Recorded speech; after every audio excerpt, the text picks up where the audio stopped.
Hello friends, आपके अपने YouTube channel Pradeep sir educational classes में आपका स्वागत है।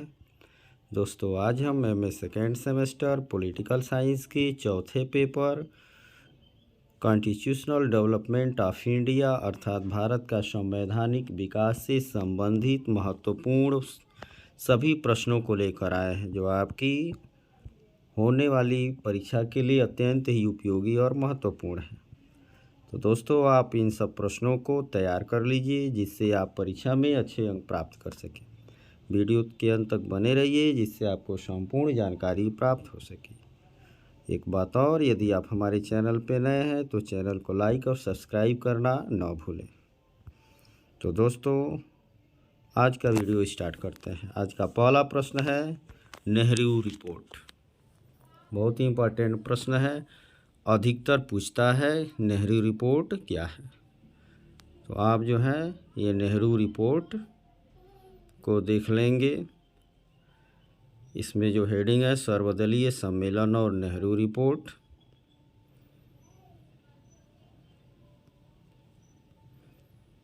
इसको आप अच्छे से तैयार कर लेंगे। फिर नेहरू रिपोर्ट के मुख्य सुझाव के अंतर्गत ये हेडिंग है औपनिवेशिक स्वराज्य, प्रांतों में उत्तरदायी शासन, केंद्र और प्रांतों के मध्य शक्ति विभाजन, केंद्र में पूर्ण उत्तरदायी शासन, केंद्रीय व्यवस्थापिका सभा, सांप्रदायिक निर्वाचन का अंत, मौलिक अधिकारों का उल्लेख, देशी रियासतें, सर्वोच्च न्यायालय की स्थापना, सिंध और बलूचिस्तान। फिर नेहरू रिपोर्ट की प्रतिक्रिया,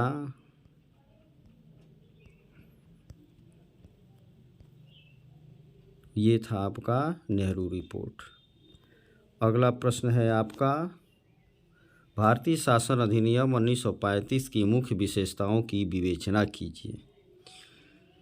तो आप इसमें जो है 1935 के भारत सरकार अधिनियम की विशेषताओं में पहले आप प्रस्तावना लिखेंगे, फिर दूसरा है लंबा प्रलेख, तीसरा है ब्रिटिश संसद सर्वोच्चता, चौथा है प्रांतीय स्वराज्य। जैसे इसमें है कि 1935 ईस्वी के अधिनियम की सबसे बड़ी विशेषता प्रांतीय स्वराज्य या प्रांतीय स्वायत्तता की स्थापना की।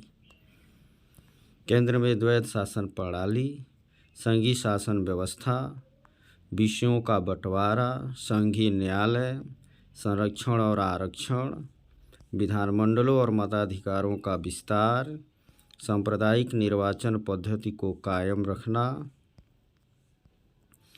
भारतीय परिषद की समाप्ति, बर्मा, बरार और अदन। इन सब हेडिंगों के अंतर्गत जो है आप इस प्रश्न का आंसर लिख लेंगे। फिर जो है आपका एक और प्रश्न बनता है भारत सरकार अधिनियम 1919 के मुख्य प्रावधानों की विवेचना कीजिए। या भारत सरकार अधिनियम 1919 को ही हम मॉन्टेग्यू चेम्सफोर्ड सुधार अधिनियम भी कहते हैं। तो कभी कभी भारत सरकार अधिनियम 1919 आता है, तो कभी कभी मॉन्टेग्यू चेम्सफोर्ड सुधार अधिनियम 1919 आता है।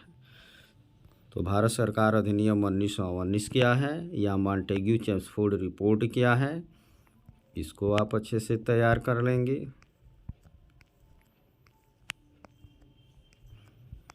फिर इसके अंतर्गत हेडिंग लिख लेंगे अधिनियम का पारित होना, अधिनियम की मुख्य विशेषताएं, प्रांतों में आंशिक उत्तरदायित्व, विकेंद्रीकरण की नीति, अनुत्तरदायी केंद्रीय सरकार, अधिक प्रातिनिधिक तथा प्रभावकारी केंद्रीय व्यवस्थापिका, सांप्रदायिक मताधिकार का विस्तार, भारत सचिव तथा ब्रिटिश संसद के नियंत्रण में कमी। ये सब जो है इसकी विशेषताएं हैं, इसको आप तैयार कर लेंगे। फिर जो है एक प्रश्न आपका बनता है 1947 के भारत स्वतंत्रता अधिनियम का वर्णन करें। या स्वतंत्रता अधिनियम 1947 के मुख्य प्रावधान एवं उसके महत्व क्या हैं, इसको आप एक बार देख लेंगे।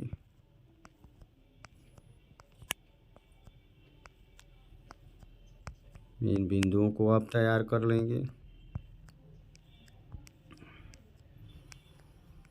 फिर अधिनियम का महत्व लिख लेंगे। इसके बाद एक और प्रश्न आपका बनता है, मार्ले मिंटो सुधार ने भारतीय समस्याओं को न तो हल किया और न ही कर सकते थे, व्याख्या कीजिए। या मार्ले मिंटो सुधार क्या है, या इसी को 1909 के भारतीय परिषद अधिनियम के मुख्य प्रावधानों की विवेचना कीजिए। इस अधिनियम में दोष और कमियां क्या थीं, इसका वर्णन करना है। तो मार्ले मिंटो सुधार कहिए या 1909 भारत परिषद अधिनियम कहिए। तो इसको आप तैयार कर लेंगे। मार्ले मिंटो सुधार क्या है, जैसे भारतीय परिषद अधिनियम 1909 भारत के संवैधानिक विकास में अगला कदम था। यह पूर्ववर्ती भारतीयों के सहयोग की नीति की क्रियान्वित की दिशा में एक प्रशंसनीय प्रयास था। इसके जन्मदाता भारत सचिव मार्ले तथा गवर्नर जनरल लॉर्ड मिंटो थे। इन्हीं के नाम पर इसे मार्ले मिंटो सुधार कहते हैं। अधिनियम पारित करने के कारण में ये मुख्य बिंदु हैं, जैसे 1892 ईस्वी के सुधार से असंतोष, कर्जन की प्रतिक्रियावादी नीति, विदेशी घटनाओं का प्रभाव, प्रेस द्वारा प्रचार, उग्रवाद का विकास, कांग्रेस की मांग। फिर अधिनियम के मुख्य उपबंध क्या थे, विधान परिषदों के आकार में वृद्धि, सर्वोच्च व्यवस्थापिका परिषद में सरकारी बहुमत, सर्वोच्च व्यवस्थापिका सभा में निर्वाचित सदस्य, सांप्रदायिक और पृथक निर्वाचन पद्धति, विधान परिषद के कार्यक्षेत्र का विस्तार। फिर अधिनियम के दोष क्या थे, सांप्रदायवाद को प्रोत्साहन, दोषपूर्ण निर्वाचन प्रणाली, प्रतिगामी अधिनियम, प्रांतीय व्यवस्थापिका परिषदों में गैर सरकारी बहुमत, एक माहौल, निहित स्वार्थों को महत्व, प्रशासन का अत्यधिक केंद्रीकरण। ये सब जो हैं इसके दोष थे। निष्कर्ष में जैसे देखिए लिखा है, यह सुधार योजना अपर्याप्त एवं अर्धमार्गी थी। यह सुधार चंद्रमा की चमक मात्र थे। फिर एक प्रश्न आपका बनता है, रॉलेट एक्ट तथा जलियांवाला बाग नरसंहार, या रॉलेट एक्ट अधिनियम क्या है अथवा जलियांवाला बाग नरसंहार क्या है, जिसके बारे में आप पढ़े ही हैं। इसको आप तैयार कर लेंगे। रॉलेट एक्ट तथा जलियांवाला बाग नरसंहार क्या है, रॉलेट एक्ट कब पास हुआ, रॉलेट एक्ट क्या था, फिर जलियांवाला बाग हत्याकांड क्या था।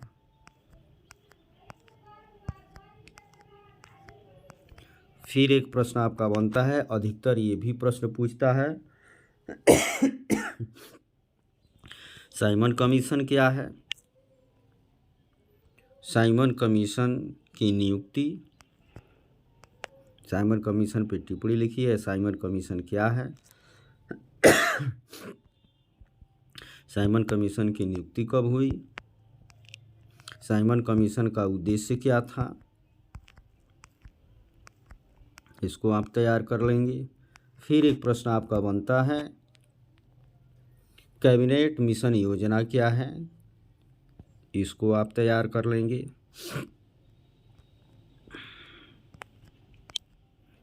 कैबिनेट मिशन का आगमन कब हुआ, कैबिनेट मिशन का उद्देश्य क्या था। फिर एक प्रश्न आपका बनता है, माउंटबेटन योजना का मूल्यांकन करें। माउंटबेटन योजना क्या है, तो लॉर्ड लेवल के बाद माउंटबेटन 23 मार्च 1947 ईस्वी को भारत के वायसराय नियुक्त हुए। उन्हें ब्रिटिश सरकार का आदेश था कि वे 30 जून 1948 ईस्वी के पहले भारतीयों के हाथ में सत्ता का हस्तांतरण करा दे। उन्हें वायसराय बनाने का उद्देश्य यह था कि भारत विभाजन का कार्य शीघ्र से शीघ्र संपन्न हो सके। तो आप इसको पढ़ लेंगे। माउंटबेटन योजना की मुख्य बातें क्या थी, ये सब बिंदुएं हैं, इन सब बिंदुओं के अंतर्गत आप लिख लेंगे। फिर योजना की क्रियान्विति कैसे हुई। फिर आपका जो है एक और प्रश्न बनता है, क्रिप्स मिशन एवं इसकी असफलता के कारण। तो क्रिप्स मिशन क्या है, इसको आप तैयार कर लेंगे। फिर क्रिप्स के प्रस्ताव क्या थे। फिर क्रिप्स प्रस्ताव की असफलता के कारण क्या थे। जैसे इसमें लिखा, इस प्रस्ताव में कई बातें थी जिनसे भारत की राष्ट्रीयता एकता को धक्का पहुंचता था, इसलिए ये असफल हुआ। प्रस्तावित संविधान सभा का संगठन उन प्रजातांत्रिक था जिसमें देशी राज्यों के प्रतिनिधियों को स्थान दिया गया था। यह प्रस्ताव भारतीयों के लिए पूर्णतः अमान्य था। इसमें प्रतिरक्षा पर भारतीयों का कोई नियंत्रण नहीं था। इस प्रस्ताव द्वारा ब्रिटिश सरकार पीछे के दरवाजे से पाकिस्तान की स्थापना करना चाहती थी, इसलिए क्रिप्स प्रस्ताव जो है सफल नहीं हुआ। वीडियो देखने के लिए धन्यवाद। आपका दिन शुभ हो।